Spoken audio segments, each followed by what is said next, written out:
non patron bi maa ngi leen di ziare yàgg baax ak Diouf maa leen dégg ñuy kaas de xanaa yëf yi daa dëgër yëf yi parrainage bi daa dëgër waaw dana dëgër de parce que borom dëkk bi moo wax ñu téye carte yi waaw ba mu joxe ndigal moom moo ko wax yàgg baax da ngay dëbb ndox yow yaay 3e waa kay jaar na si sa waa nee nga 3e waa nga jaar bokkoog ñun waa boo jaaral ci sa waa nga dajale sa parrainage nee na ñooñu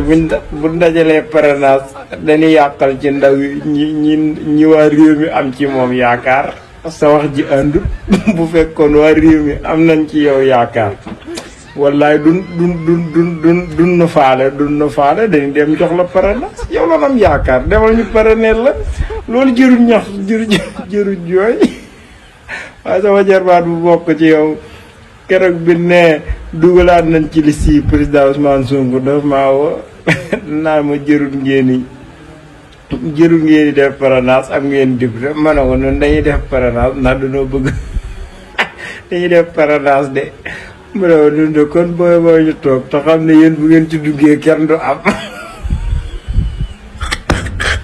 xam sa bopp ci caabu yàlla bokk wax sa mbaaxu waaye du wàññi sa baax dara lii ngeen di tëlli di wax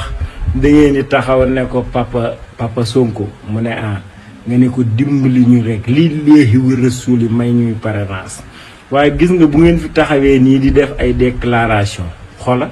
dinañ récupérer lépp te du ngeen am dara da ngeen koy ñaan ci njëkk yàgg baax non